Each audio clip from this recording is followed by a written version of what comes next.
She stood outside my front door this morning, sobbing into her sleeve. And for the first time in my entire life, I didn't open it for her. I couldn't. Not after everything. 9 months before, she'd walked into my husband's apartment in a dress 2 sizes too tight and whispered that if he ever got bored with me, she'd treat him better. When I confronted her, she just laughed. "Relax," she'd said. "I was just testing his loyalty." My silence in that moment is the only reason I'm standing here today, calm in my own kitchen. Because what Lena did over those next 9 months, nobody in my family saw coming. But here's what they didn't know. I was writing all of it down. This is the story of Family Betrayals by Shaely, where quiet women stop apologizing and start keeping the receipts. If someone you love ever made you feel like protecting yourself was the crime, this story is for you. Before Lena moved back, I honestly thought the hardest part of marriage was the night shift. I'm Laura, and I'm 33. I work in the NICU at a regional hospital outside Cleveland. My whole job is small, warm bodies and machines that beep when something changes. I chart everything. Time, dose, the exact minute a heart rate dips and climbs back. It's a habit that would end up saving me, though I didn't know that yet. Ben and I had been married a year and a half. We'd bought a little house in Worthington, 3 bedrooms, a maple tree in the front yard. We painted the whole thing ourselves one August.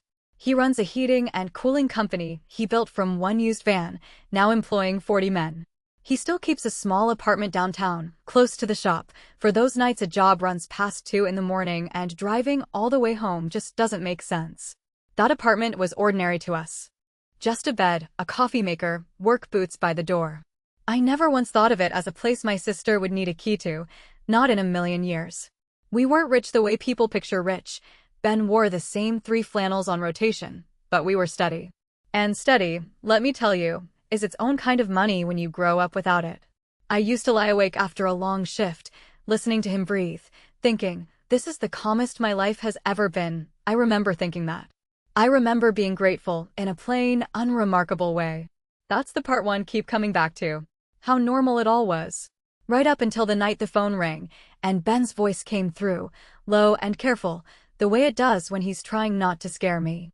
But to tell you about Lena, I have to go back even further. Our father left when I was 8 and she was 5. He didn't die. He just stopped. One spring he was there, and by summer, his side of the closet was empty. Our mother, Eleanor, raised us alone on a bookkeeper's salary and a lot of pride. She loved us. I want to be fair about that. She absolutely did. But somewhere in those lean years, she made a decision that shaped everything. She decided Lena was the fragile one. Lena cried louder. Lena broke easier. Lena just needed more. So the sentence I heard most often in childhood was always the same. You're the strong one, Laura. Let your sister have it. Have the bigger slice. Have the window seat. Have the last word.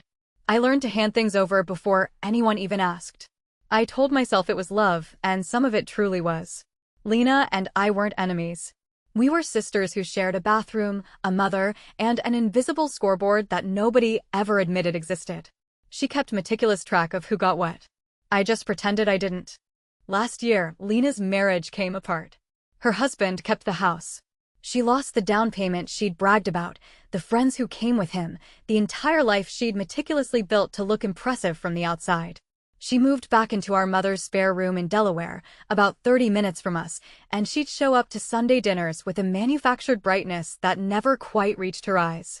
I felt sorry for her. That's the truth of it. I brought her coffee and listened to her rage about her ex, and I never once heard the other, deeper thing underneath her anger. The quiet, grinding sound of a person deciding that the scoreboard was finally, unbearably uneven. There was a moment at my wedding I'd filed away under too much wine. It was a small reception, folding tables in a rented hall, Ben's crew in their one-good shirts. Lena was still married then, still shining with that outward glow she cultivated. She caught me by the cake table near the end of the night, a glass in her hand, and looked at me with an expression I couldn't quite read. "Must be nice," she said. That was all. I laughed, a little tired, and mumbled something about my feet hurting in the heels. She didn't laugh back. Our mother swept in a second later and steered her toward the coffee, and I completely forgot it before the song on the radio even ended. I should have heard it. I know that now. Not the words themselves, but the temperature of them. Lena wasn't teasing me.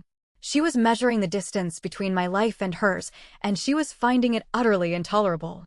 At the time, all I saw was my baby sister, a little drunk at a party. I danced with my husband. I cut the cake. I drove to a cheap honeymoon 2 states over and came back to my night shifts, my maple tree, and my ordinary, grateful calm. A year later, when everything she had was gone, and everything I had was still standing, that distance she'd measured hadn't closed. It had grown teeth. People ask me now if there were signs. There were. But signs only look like signs after you already know what they were pointing at. At the time, they just looked like a tired sister, a hard year, a family doing its best. I want you to remember that, because the next part is where a perfectly normal Tuesday turned into the thing I'll be explaining for the rest of my life. It started with a phone call at 11 at night. It was the second week of October. I was folding laundry, half listening to a podcast, when Ben called from the apartment downtown. His voice was low and careful, just like I told you. "Lena was just here," he said. My hands stopped mid-fold. He told it plainly, because that's how Ben tells things. She'd shown up unannounced around 10 o'clock, claiming she was in the neighborhood and worried about me. Which made no sense, because I was home and I was fine. He said she was wearing a dress he described as definitely not for a Tuesday.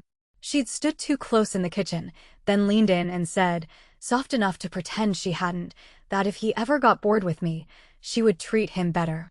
He'd told her to leave. She left. And he called me before he even locked the door. I want to be clear about something. I did not doubt my husband for 1 second. He drove all the way back to Worthington that night and sat across from me at our own kitchen table and just let me be furious. The next morning, I drove to my mother's house in Delaware, where Lena was staying, and I asked her to her face. I kept my voice perfectly even. "You told my husband you'd treat him better," I said. She smiled at me. She actually smiled. "Relax," she said. "I was just testing his loyalty." Then she laughed, a light, practiced laugh, like I was the one being dramatic. "Aren't you glad he passed?" I stood in my mother's kitchen, the coffee maker gurgling on the counter, and I understood in a cold, complete way that arguing with her was pointless. She had a reason for everything. So, I said nothing. Not because I was weak, quite the opposite, in fact. Because in that second, I decided I would stop reacting and start watching. I drove home. I didn't cry in the car. Instead, I took out my phone and I saved the one text she'd sent me that night, the little one that said, "No hard feelings, sis." And I started a folder. Ben wanted to let it go. And I understand why. He's a man who fixes things with his hands, and there was nothing here to tighten or replace. "She's your sister," he said that night, rubbing his face, looking exhausted. "Maybe she's just going through something. Maybe if we don't feed it, it dies." I loved him for wanting that. I also knew, deep down, that it was wrong. In the NICU, you learn a hard lesson early. The baby who's quiet isn't always fine. Sometimes, quiet is the emergency. I didn't announce a plan. I just started doing small, sensible things. I saved the text. I wrote down the date and the time of the apartment visit and what Ben remembered, word for word, while it was fresh. I told him gently that he was never to be alone with her, not to be cruel, but to protect us both. He agreed, a little sheepish, because part of him still felt silly treating family like a liability. "You think it gets worse?" he asked. It wasn't quite a question. "I think," I said, "that a person who calls that a test isn't finished testing." He was quiet for a long moment. Then he got up and checked that the back door was locked, which it always was. And I understood he'd heard me. We didn't tell anyone else. That was my second mistake. If you're counting, though, I'm not sure I had a better option. I thought if I kept it small, it would stay small. I thought if I didn't make it a story, there'd be no story. What I didn't understand yet was that Lena was already telling a story of her own to anyone in the family who'd listen. And in her version, I was the one to watch. A week later, I did tell my mother. I did it in person at her kitchen table while Lena was out. I kept it short and calm. I said Lena had gone to Ben's apartment and said something inappropriate and that I needed the family to take it seriously. My mother's face did the thing I'd watched it do my whole life. It rearranged itself to protect Lena before I'd even finished the sentence. "Oh, honey," she said, her voice dismissive, "that's a misunderstanding. You know your sister. She's just been through a divorce." As if a divorce were an explanation for standing in my husband's kitchen in a tight dress, propositioning him. "Mom," I said, my voice tight. "She told him she'd treat him better." My mother reached across and patted my hand, which is what she does instead of hearing me. She was probably drinking, she said, already writing the narrative. Don't make this into a thing. She needs family right now, not accusations. I looked at the woman who'd told me my whole childhood to let my sister have it. And I realized she was about to tell me to let my sister have this, too. My marriage. My peace. I didn't argue. I'd learned that morning in October that arguing with a woman who's decided something is like arguing with the weather. It's a waste of breath. I finished my coffee and I drove home to Worthington and I added a line to my folder. Date, time, what she said. I want to stop here and say something to you directly. I know how this sounds. A grown woman keeping screenshots of her own sister. If you've ever been made to feel crazy for trusting your own eyes, stay with me. It gets clearer. I promise. Subscribe so you don't miss how it ends, because the part where I stopped explaining myself is the part that changed everything. My mother called me 2 days later, and her voice had a new edge. I talked to Lena, she said. She's very hurt, Laura. She feels like you're twisting a kind gesture into something ugly. A kind gesture. I sat down heavily on the stairs. Then came the sentence I'd hear so many times over the next 9 months that it stopped sounding like words and started sounding like a door closing. Please, my mother pleaded, don't tear this family apart. I didn't say anything for a second. Then my Aunt Carol called that same evening, unprompted, to tell me she'd heard I was having a hard time and that jealousy between sisters was natural, but I shouldn't let it get out of hand. Carol is my mother's older sister and the family's public address system. Whatever she knows, the whole family knows by Sunday. And what she knew, clearly, was Lena's version. I understood then exactly how alone I was going to be. If I pushed, I wouldn't just be fighting Lena. I'd be fighting my mother, my aunt, and a story that had a massive head start. The old me would have backed down. The old me had backed down my entire life, handed over the window seat, the last word, the bigger slice, to keep a peace that only ever cost me. But I'm not built for weather anymore. I'm built for monitors. So, I did the only thing that had ever actually worked in the NICU. I stopped arguing about what I thought was happening, and I started watching what was happening, quietly, with timestamps. And I waited for the numbers to tell the truth that people wouldn't. The text started in November. Not to me. To Ben. They came from a number he didn't have saved, and at first they looked like nothing. A photo of his work truck parked outside the downtown apartment. No caption. A message that just said, "You looked tired today." Another with the time he'd left the shop. Small things. The kind of thing you could easily talk yourself out of. Ben showed me each one the night it came, because we'd agreed on that. No secrets. Everything into the folder. I looked at the wording for a long time. You looked tired today. Lena texts like that. She drops her pronouns. She uses lowercase like it's a personality trait. I couldn't prove it was her. Not yet. But I knew the voice the way you know a family member's footsteps on the stairs.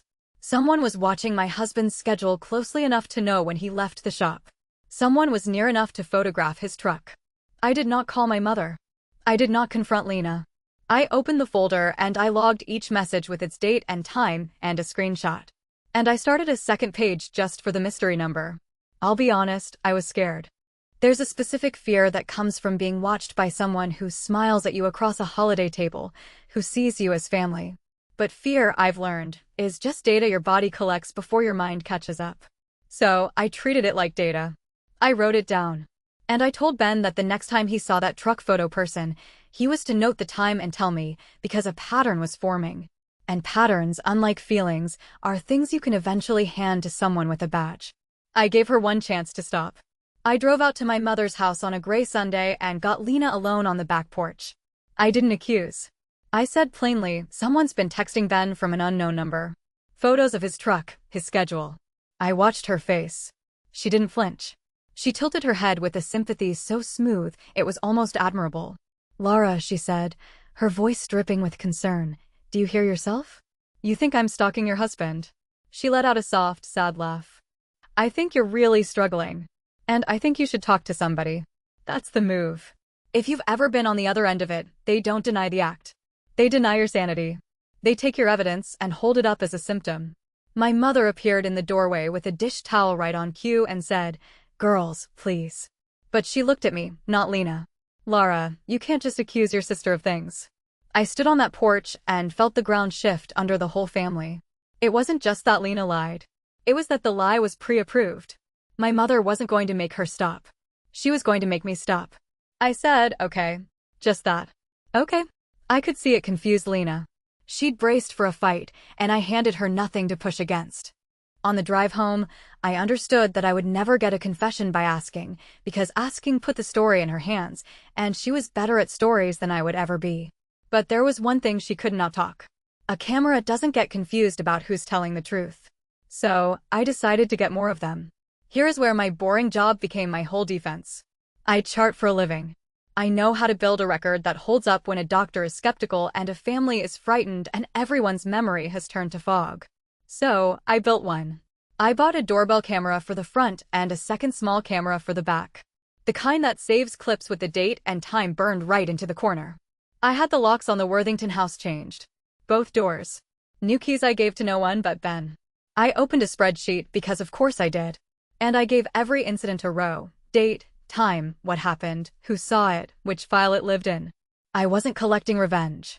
I was collecting facts. There's a difference. And the difference is the whole story. Revenge is loud and it's about you. Facts are quiet, and they're about what's true. Ben watched me set up the second camera one Saturday and said, "You really think we're going to need all this?" He wasn't doubting me anymore. He just hated that it was real. "I hope we don't," I said, tightening the last screw. "But if we do, I'm not going to be standing in front of anyone with only my word against hers. She's better at words." He came and held the ladder without being asked, and something settled between us. The particular closeness of two people who've decided to stop hoping a problem will disappear and started preparing for it instead. That night, I slept better than I had in weeks. Not because the danger was gone, but because for the first time, I wasn't only feeling it, I was recording it. And a record, unlike a feeling, cannot be talked out of what it saw. In December, she started appearing. The first time, I told myself it was chance. I came out of the hospital after a night shift, 6 in the morning, sky still black, and Lena was sitting in her car in the visitor lot. She waved like it was the most natural thing in the world. "I was just driving by," she said through the window. "Thought I'd see if you wanted breakfast. The hospital is not on the way to anywhere she needs to be." I said I was tired and going home. I wrote it down in the car before I pulled out. Date, time, location. Then it happened again 2 weeks later at the diner near Ben's shop where his crew eats lunch. She was in a booth by the door when he walked in with 2 of his men. She smiled and waved him over.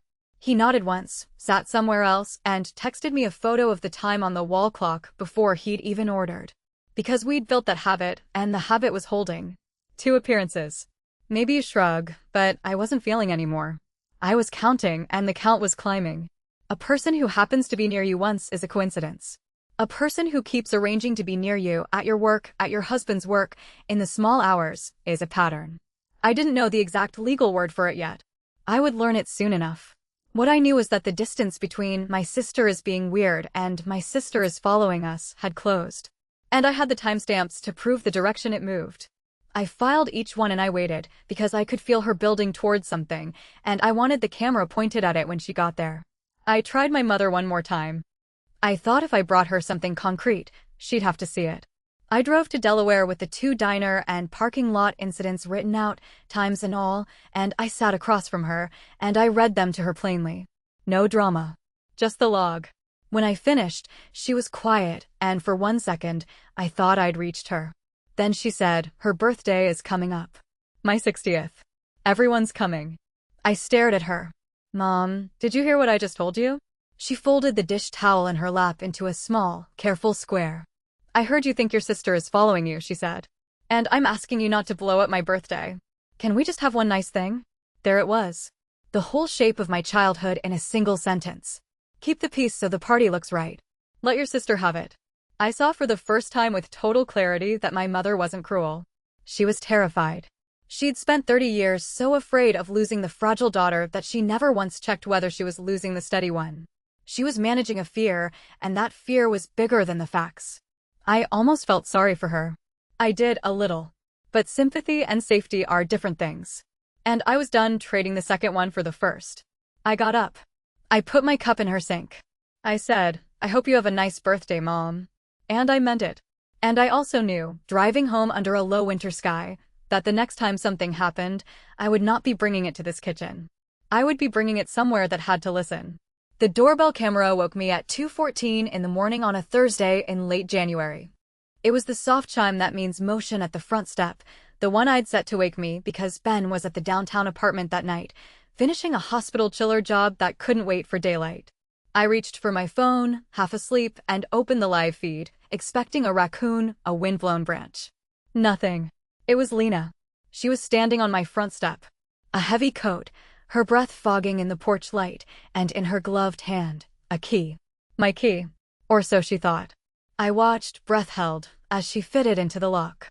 My lock. The new lock. I saw her jiggle it. Turn it.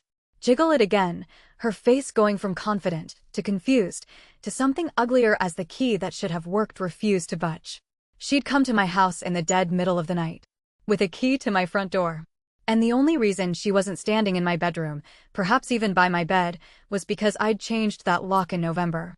And told no one. I didn't scream. I didn't call her. I didn't even call my mother. I sat up in the dark, my heart doing the frantic, thunderous thing hearts do when raw fear slams into them. And I hit record on the clip. I watched her give up. Then, she looked up. Found the camera, finally. And held my gaze through that tiny lens for one long, chilling second. Before she turned, walked back to her car, and drove away into the pre-dawn blackness. I saved that clip.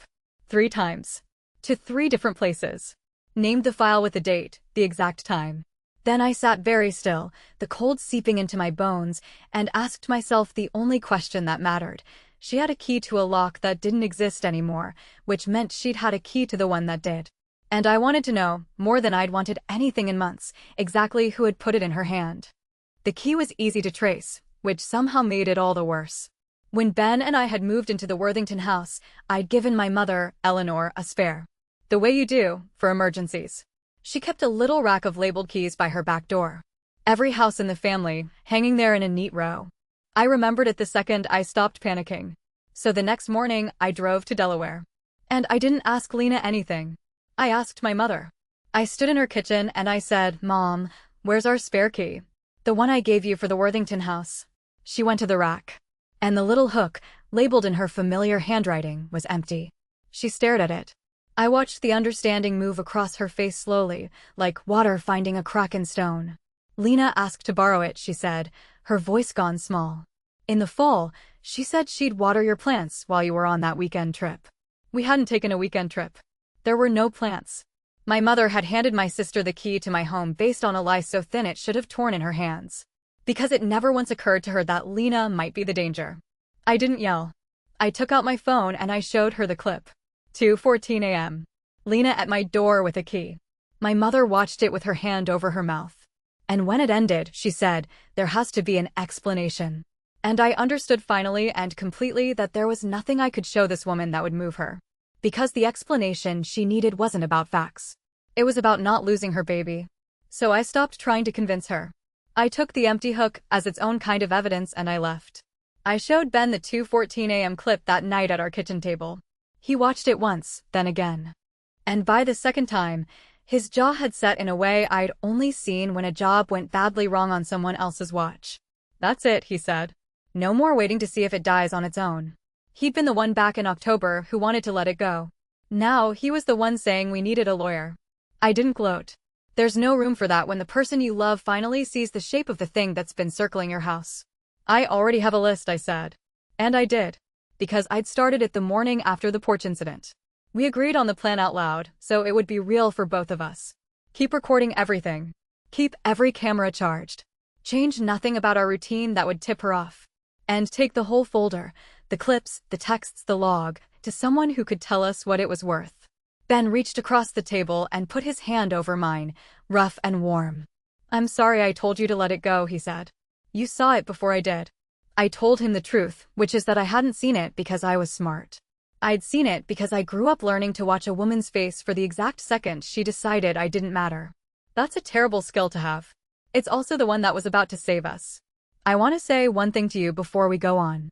People kept telling me to let it go, to keep the peace. Maybe someone told you that too. If you've ever been the reasonable one until it nearly cost you everything, comment boundaries below and keep watching. In February, she stopped coming to the door and started becoming me. I found out by accident. A locksmith called my cell on a Tuesday to confirm an appointment. "Just verifying the rekeys, Mrs. Sterling," he said. "You wanted the Worthington address, front and back deadbolts, Thursday morning." I had not called a locksmith. I stood in the hospital hallway in my scrubs and made him repeat everything. Someone had called his shop, given my name, my address, and asked to have my brand new locks rekeyed with the new keys to be left in a lockbox on the porch. She'd almost done it. She'd found the one weakness in my whole careful system, which was that a lock only protects you until someone convincing calls the locksmith pretending to be you. I thanked him, told him to cancel it, and asked him to put a note on the account that no changes were authorized except in person with ID. Then I called Ben, and for the first time in months, my voice shook. "She's not just following us anymore," I said. "She's pretending to be me." He was quiet. And then he said the thing that stuck with me back in October. "She said she was testing me. Now she's testing the locks." He was right. It had escalated from a person to a system. She wasn't trying to seduce my husband anymore, if she ever really had been. She was trying to get inside my life and take it apart from within. Using my own name as the crowbar, I logged the locksmith's call, got his statement in writing, and added a new page to the folder, thicker now than I ever thought it would be. And I started to wonder with a cold and specific dread where else in the world my name was being used by someone who wanted my life for herself. The answer came from a coworker. A nurse I trained with pulled me aside in the break room and asked carefully if I was okay. "You messaged me the other night," she said. "You said some stuff that didn't sound like you about Ben. About not feeling safe in your own head." I hadn't messaged her. I looked at the account she showed me and my stomach dropped. It was an email address almost exactly like mine, one letter different, the kind of thing you'd never catch in a hurry. Whoever ran it had my old photo, my writing style badly imitated, and a mission. It had reached out to a handful of my friends and coworkers over a few weeks, posing as me, planting the same seed in everyone. Laura isn't well. Lara's been paranoid. Laura is saying things about her family. She wasn't just harassing me. She was building an audience. She was writing the story she'd tell later. The one where I was the unstable sister making wild accusations. And she was seeding it in the mouths of the very people who'd be asked someday what they'd noticed. It was the most patient, coldest thing I'd ever seen. And it was aimed directly at my credibility, because credibility was the only weapon I actually had. I didn't panic. I'd like to say that was strength. Mostly, it was practice. I asked my coworker to forward me every message with the headers, and I added them to the folder. Then I sat in my car in the hospital garage and understood the full shape of it at last. She wasn't testing anyone's loyalty. She'd been building a case against me for months in my own name. And the only way to beat a story like that was with something a story can't argue with. I took the folder to a lawyer in March. Her name was Clara Donovan. Family law, an office above a bakery with a firm that had seen things. I set the whole record on her desk. The October apartment visit, written down. The texts. The parking lot. The diner. The 214 clip. The empty key hook. The locksmith statement. The impersonation emails with their headers. She read for a long time without speaking, which I've learned is what competent people do instead of gasping. When she finished, she looked up and said, "You've done my job for me." Then she explained the law to me in plain words, and I wrote it all down, because that's who I am. What Lena was doing had a name.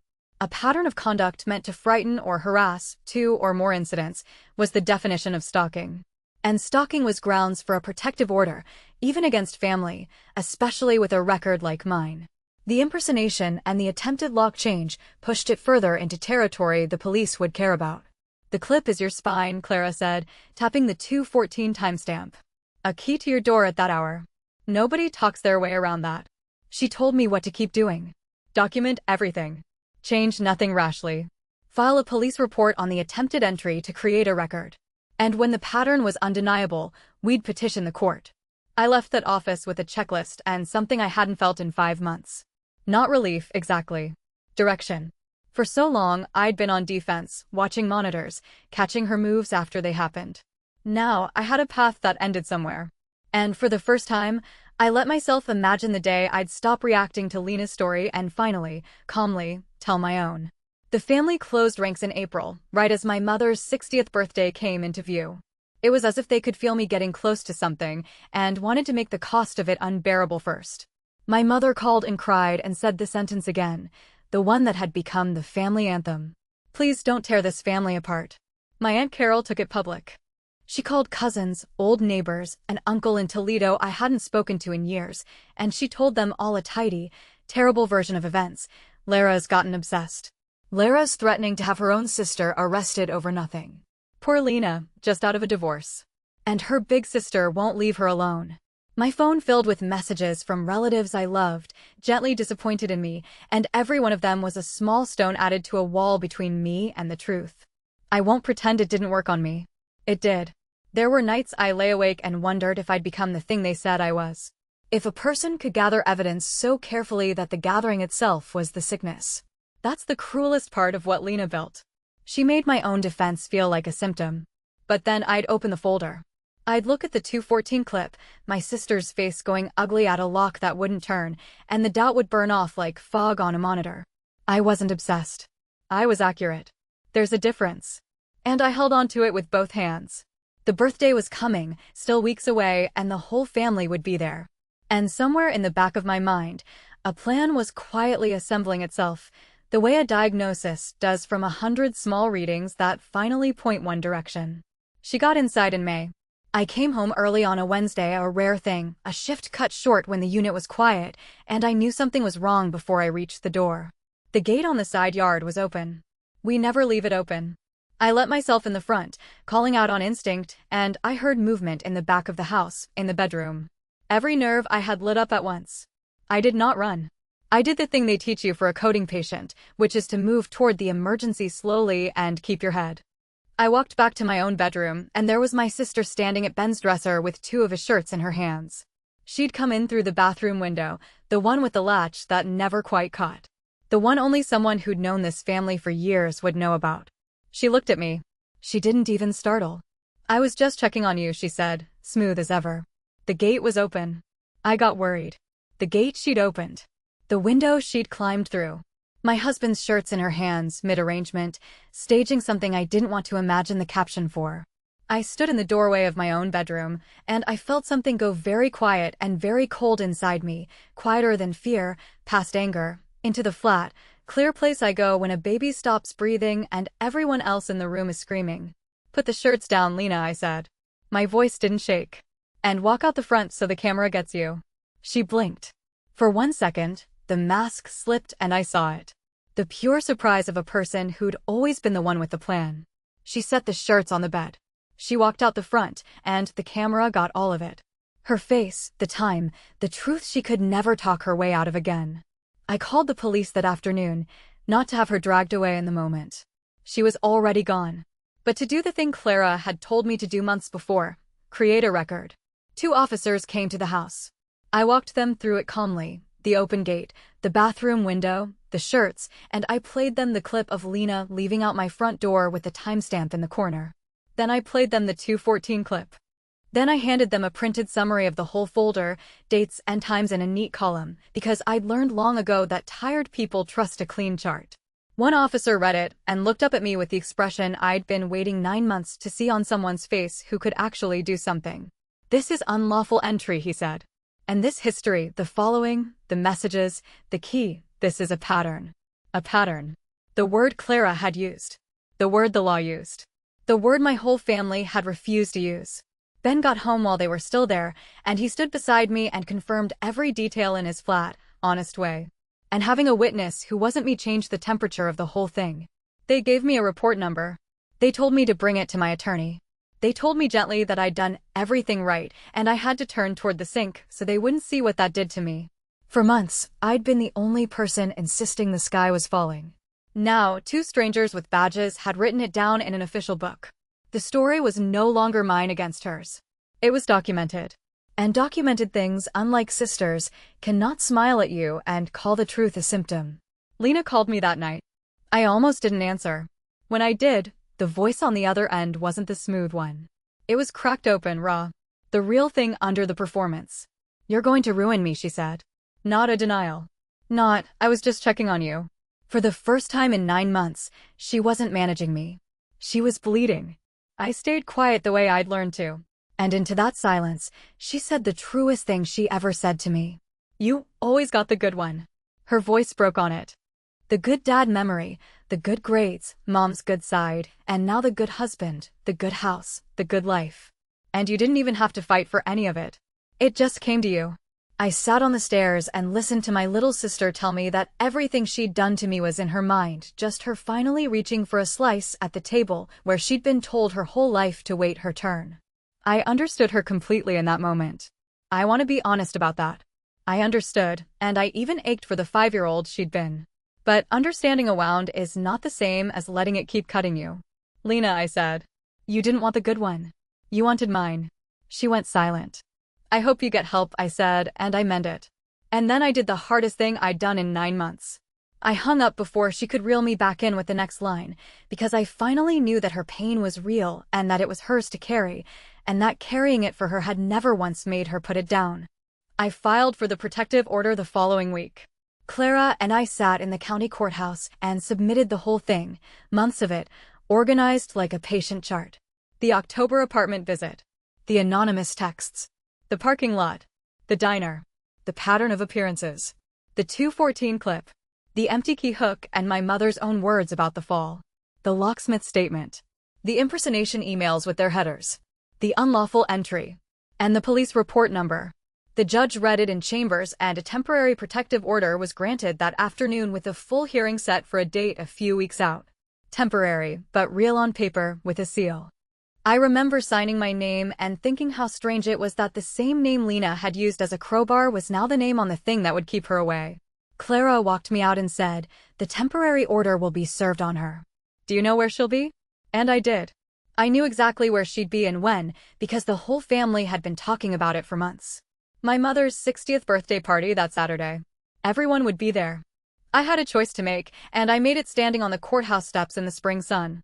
I could ask the officers to serve the order quietly, some ordinary weekday at my mother's house, when no one was around.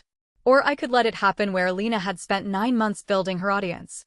In front of the very people she'd told her story to. It wasn't about humiliating her. It was about the truth standing up in the same room where the lie had been sitting comfortably for months. I told Clara I'd think about it. I already knew. My mother called me the night before her party, and I let her talk. "I know things are hard between you and your sister," she said. And I could hear how carefully she'd rehearsed it. "But this is my 60th. Please, just for one day, can we set it all aside and be a family? Set it all aside." As if my sister following me, impersonating me, and climbing through my bathroom window were a mood I could choose to be in or not. I closed my eyes. I thought about every birthday, every graduation, every holiday where I'd swallowed something so the picture would look right. I thought about the window seat and the last word and the bigger slice. 30 years of setting it aside so my mother could have one nice thing. "I'll be there, Mom," I said. "I'm not going to make a scene." And that was true. I wasn't going to make a scene. Scenes were Lena's specialty. The tears, the raised voice, the performance for a crowd. I don't work that way. I work in timestamps and clean columns and things that hold up when everyone in the room is frightened. I already knew what I was going to do. And it wasn't a scene. It was a record read out loud in a calm voice in a room full of the people who'd been told I was crazy. I'd spoken to Clara. I'd spoken to the sheriff's office. The temporary order would be served Saturday afternoon at my mother's house, and I'd asked for one specific thing, that they wait until I gave the word. I hung up with my mother, and I laid out my clothes for the party, and I slept, honestly, better than I had in months. The party was in my mother's backyard, folding tables and a sheet cake and a banner that said 60 and fabulous in gold letters. The whole family came. Aunt Carol held court by the drinks. Cousins I hadn't seen in a year. The uncle from Toledo. Neighbors. All the people who'd heard Lena's version and never once heard mine. I arrived with Ben, and I felt the temperature of the yard change when we walked in. The small silences, the glances. Lena had done her work well. I got a plate. I said hello. I waited. I didn't have to wait long, because Lena couldn't help herself. She'd built an audience, and an audience wants a show. Halfway through the afternoon near the cake, she started to cry loud enough to carry. "I just don't understand what I did," she said to no one and everyone, dabbing her eyes. "I've tried so hard with her and she's telling people I'm dangerous. She wants to have me arrested. My own sister." She turned those wet eyes on me across the yard. "Laura, please. Whatever I did, I'm sorry. Can't we just stop this?" It was masterful, honestly. The reasonable one, begging the obsessed one for peace in front of 40 witnesses she'd spent months preparing. Aunt Carol put an arm around her.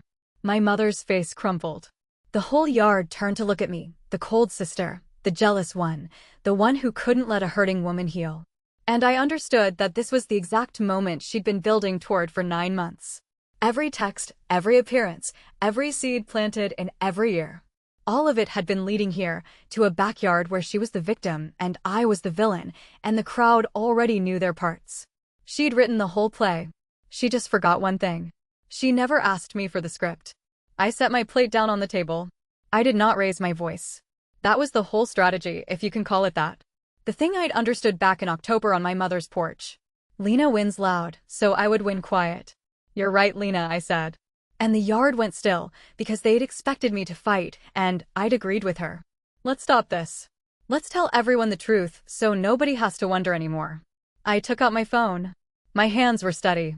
I've held them steady over a 2-pound baby with a whole family watching, and I held them steady now.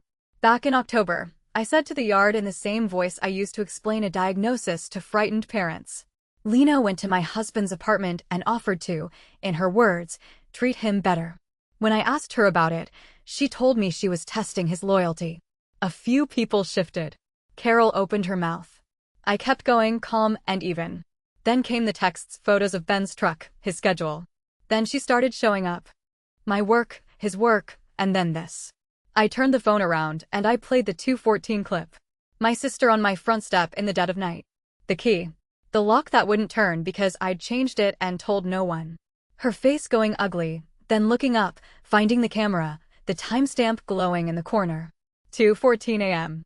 You could hear the party stop breathing. You said you were testing his loyalty, Lena, I said, and I finally let myself look right at her. So, I tested yours. You failed at 2:14 in the morning. She didn't have a line for that.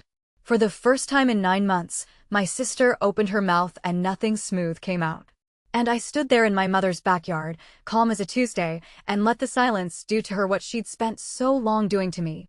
That was when the deputies came around the side of the house. I'd texted the sheriff's office from my pocket, the go-ahead we'd arranged, right before I set down my plate. 2 of them, polite and unhurried, walked into the yard between the balloons and the sheet cake, and they asked for Laura Sterling by name.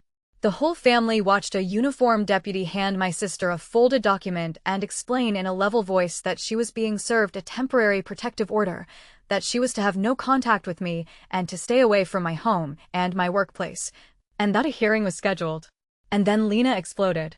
The performance cracked all at once, and the thing underneath came screaming out. This is insane, she shrieked, on her feet now, the folded order shaking in her fist. She's obsessed with me. I was testing him. I told her it was a test. She swung around to the yard, to her audience, and found that the audience had just watched the 2:14 clip and heard the word protective order from a man with a badge. You're all going to believe her? She changed the locks like a crazy person. Who does that? The uncle from Toledo looked at his shoes. Carol's arms slid off Lena's shoulder. A woman who changes her locks because her sister has a key at 2 in the morning, it turns out, does not look crazy once you've seen the footage. Lena knocked into the cake table as she spun, and the 60 and fabulous banner came down, and the whole beautiful picture my mother had built collapsed in real time. And, through all of it, I never raised my voice once. I stood next to my husband with my steady hands folded, and I watched the person who'd controlled every story in our family for 9 months completely lose control of this one in front of everyone, with nothing left to test and no one left to convince. The full hearing came a few weeks later, and the temporary order became a long-term one. No contact. Distance from my home and my work. Enforceable with real consequences for a violation. The clip was the spine, exactly like Clara said. It didn't take long. Not everyone came around. Aunt Carol still tells a version where I overreacted, where family should stay out of courts, and a few relatives nod along because some people would rather.